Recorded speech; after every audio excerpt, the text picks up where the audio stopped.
राधे कृष्णा दोस्तों, कैसे हैं आप सब। स्वागत है आपका आपके अपने चैनल में, जहां मैं आपको अध्यात्म से जुड़ी विभिन्न विषयों पर जानकारी देती हूं। आज इस वीडियो में मैं आपको साईं बाबा के अनमोल 11 वचन और उनके अर्थ आपको बताऊंगी, साथ ही उनकी महिमा के बारे में भी बताऊंगी। जीवन का सभी समाधान छिपा है साईं बाबा के 11 अनमोल वचन में। तो वीडियो के अंत तक जुड़े रहिए और जानिए मेरे अंदाज में साईं बाबा के 11 अनमोल वचन। सभी साईं भक्तों के लिए मेरी ओर से एक छोटा सा प्रयास है जो आपको जरूर पसंद आएगी। कहते हैं ओम साईं राम। कहते हैं कि जीवन में किसी भी तरह की समस्या हो या कोई मनोकामना हो, साईं बाबा के 11 वचनों के पाठ से हर मनोकामना पूर्ण होती है और सारी परेशानियां दूर हो जाती हैं। मनुष्य को उस कमल की भांति होना चाहिए जो सूर्य के प्रकाश में अपने पंखुड़ियों को खोल देती है। अर्थात मनुष्य में हर परिस्थिति से टकराने की हिम्मत होनी चाहिए। मनुष्य को अपने आप को उस कमल के पुष्प के समान बनाना चाहिए जो कीचड़ में खिलता है, परंतु फिर भी लोग उसके खिलने के स्थान को भूल जाते हैं। उसकी सुंदरता से आकर्षित होकर उसकी प्रशंसा करते हैं। ऐसे ही थे साईं बाबा। शिरडी के साईं बाबा एक आध्यात्मिक गुरु थे। अपना पूरा जीवन फकीर की तरह जीते हुए उन्होंने मानवता और आराध्य के संदेशों के माध्यम से मानव जाति को जगाने का काम किया। साईं बाबा किसी भी जाति या धर्म को नहीं मानते थे। उनका कहना था कि सबका मालिक एक है। उन्होंने अपने चमत्कारों से उन सभी की आंखें खोल दी जो उनको ढोंगी समझते थे। उनके द्वारा दी गई शिक्षाएं प्रेम, क्षमा, दूसरों की मदद करने, दान करने, संतोष, आंतरिक शांति और ईश्वर की भक्ति पर केंद्रित है। आइए जानते हैं उनके द्वारा दिया गया अनमोल वचन। ओम साईं राम। साईं बाबा ने पूजा का कोई नियम नहीं है, लेकिन उनके 11 वचन उनके भक्तों के लिए अनमोल है। कहते हैं कि इन 11 वचनों में जीवन की हर समस्या का समाधान छुपा हुआ है। तो आइए जाने कौन से हैं साईं बाबा के 11 वचन। साईं बाबा के 11 वचन श्री साईं सच्चरित में वर्णित है। साईं बाबा के 11 वचन में पहला वचन जो शिरडी में आएगा आपद दूर भगाएगा, चढ़े समाधि की सीढ़ी पर, पांव तले दुख की पीढ़ी पर, त्याग शरीर चला जाऊंगा, भक्त हेतु भागा आऊंगा, मन में रखना पूर्ण विश्वास, करे समाधि पूरी आस, मुझे सदा जीवित ही जानो, अनुभव करो सत्य पहचानो, मेरी शरण आ खाली जाए, हो तो कोई मुझे बताए, जैसा भाव रहा जिस जन का, वैसा रूप रहा मेरे मन का, भार तुम्हारा मुझ पर होगा, वचन न मेरा झूठा होगा, आ सहायता ले भरपूर, जो मांगा वह नहीं है दूर, मुझ में लीन वचन मन काया, उसका ऋण न कभी चुकाया, धन्य धन्य वे भक्त अनन्य, मेरी शरण तज जिसे न अन्य। तो पहला वचन हम जानते हैं, उसका अर्थ भी जानते हैं। जो शिरडी आएगा आपद दूर भगाएगा। इसका अर्थ है कि साईं बाबा की नगरी शिरडी में जो भक्त भी आएगा उसकी सभी परेशानियां साईं बाबा दूर कर देंगे। अगर कोई भक्त शिरडी आने में समर्थ है तो उसकी सच्चे मन से यहाँ आने की श्रद्धा ही मौजूदगी के बराबर होती है। दूसरा वचन है चढ़े समाधि की सीढ़ी पर, पैर तले दुख की पीढ़ी पर। इसका अर्थ है कि साईं बाबा की समाधि की सीढ़ी पर पैर रखते ही भक्त के सारे दुख दूर हो जाएंगे। और उसके बाद हम जानते हैं तीसरा वचन।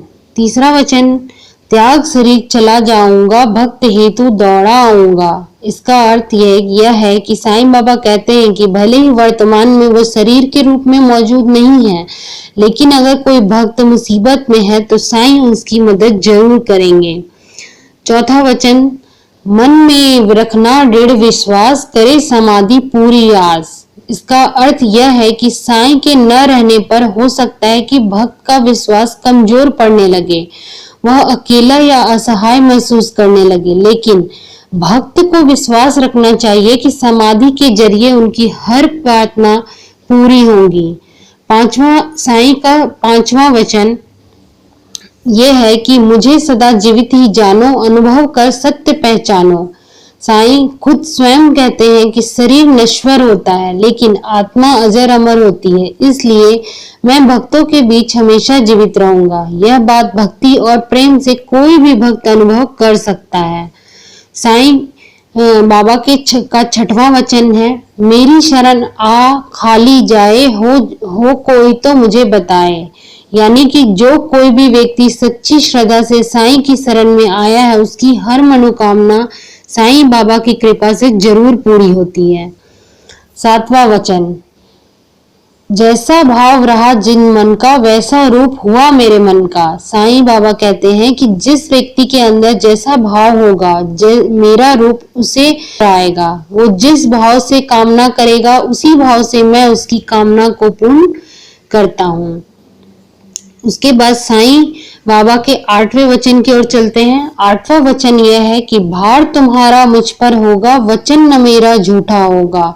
यानी जो भक्त साईं की शरण में एक बार आ गया उसके दायित्व, उसका जीवन सब साईं बाबा के हवाले है।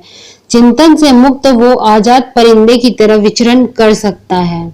साईं बाबा का 9वां वचन यह है कि असहायता लो भरपूर, जो मांगा वह नहीं है दूर।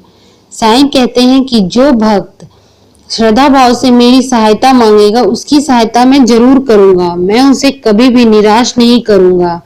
साईं बाबा का अनमोल 10वां वचन यह है कि मुझ में लीन वचन मन काया, उसका ऋण न कभी चुकाया। इसका अर्थ यह है कि जो भक्त मन वचन और कर्म से साईं में लीन रहता है, साईं हमेशा उसके ऋणी रहते हैं। उस भक्त के जीवन की सारी जिम्मेदारी फिर साईं की हो जाती है। साईं बाबा के अनमोल 11 वचन ये हैं, धन्य धन्य वह भक्त अनन्य, मेरी शरण तज जिसे न अन्य। साईं बाबा कहते हैं कि वो भक्त धन्य है जो अनन्य भाव से मेरी हर बात का पालन करते हैं, मेरी नजरिए को अपने जीवन में अपनाते हैं, जो अपनी परेशानी से घबरा कर मृत्यु को नहीं बल्कि मुझे चुनते हैं। ऐसे भक्तों के लिए अपार प्रेम है मुझ में। तो साईं बाबा कलयुग के एक ऐसे देवता हैं जो किसी भी धर्म या जाति के बंधन में नहीं बंधे थे। क्या हिंदू, क्या मुस्लिम और क्या सिख, साईं के दरबार में उसके हर भक्त के लिए खुले हैं। अगर आप साईं बाबा पर विश्वास रखते हैं, भरोसा रखते हैं तो आपके जीवन की नैया तो वो खुद पार लगा देंगे। वैसे अपने साईं बाबा इतने कृपालु हैं कि एक नमस्कार पर भी वो रीझ जाते हैं, लेकिन फिर भी साईं बाबा की विशेष कृपा उसी पर होती है जो सदा सत्य का पालन करता है। अगर आपका जीवन भी बेकार की तमाम परेशानियों से घिरा हुआ है तो साईं के 11 वचन आपको राह दिखाएंगे। किसी भी काम को शुरू करने से पहले साईं के इन 11 वचनों का सच्चे मन से स्मरण कीजिए, फिर देखिए कैसे आपके काम बिगड़ते काम भी बनने लगेंगे। तो इसी के साथ मैं पूर्ण करती हूँ अपने 11 वचन जो साईं बाबा द्वारा वर्णित किए गए हैं साईं सच्चरित्र में। तो चलिए दोस्तों, आपने इस वीडियो में साईं बाबा के 11 अनमोल वचन और उनके अर्थ को जाना। आप सब मुझे कमेंट करके ये बताइए कि ये साईं बाबा के 11 अनमोल वचन किस किस को याद है। आज की वीडियो पसंद आई हो तो लाइक करके हमारे मोटिवेशन को बढ़ाते रहिए। ऐसे ही रोचक जानकारियों के लिए आप हमारे चैनल से जुड़े रहिए। अगर चैनल पर नए हैं तो सब्सक्राइब करके हमारे स्पिरिचुअल सोर्स फैमिली का हिस्सा बनिए और हमारे साथ मिलकर दुनिया में खुशियां फैलाइए और बांटिए। अगर वीडियो से रिलेटेड कोई भी डाउट हो तो आप मुझे कमेंट करके पूछ सकते हैं, और अगर किसी टॉपिक पर आप मुझसे वीडियोस चाहते हैं तो मुझे कमेंट करके जरूर बताइए। तो चलिए दोस्तों, मिलते हैं एक नई वीडियो में। वीडियो खत्म करने से पहले मैं आपको ये बता देना चाहती हूँ कि साईं बाबा के 11 वचनों को हम अपने जीवन में कैसे प्रयोग कर सकते हैं। तो चलिए जानते हैं कि कैसे हम इन 11 अनमोल वचन को अपने जीवन में प्रयोग करें। किसी भी बृहस्पतिवार को इन 11 वचनों को पीले कागज पर लाल कलम से लिखकर अपने पास रख लें। दूसरा प्रयोग ये है कि इन वचनों को अपने पूजा स्थान, शयन कक्ष और काम करने की जगह पर लगा दें। तीसरा प्रयोग यह है कि पूजा के पहले, सोने से पहले, काम करने से पहले और सोकर उठने के बाद इन 11 अनमोल वचनों को जरूर पढ़ें। साईं बाबा के इन 11 वचनों को पढ़ने से जीवन में सुख और शांति का वास होता है। इन्हें पढ़ने के बाद साईं बाबा का स्मरण जरूर करें, आपको साईं बाबा की कृपा जरूर मिलेगी। इन 11 वचनों का अपने जीवन में प्रयोग करके हम अपने जीवन को बेहतर और सफल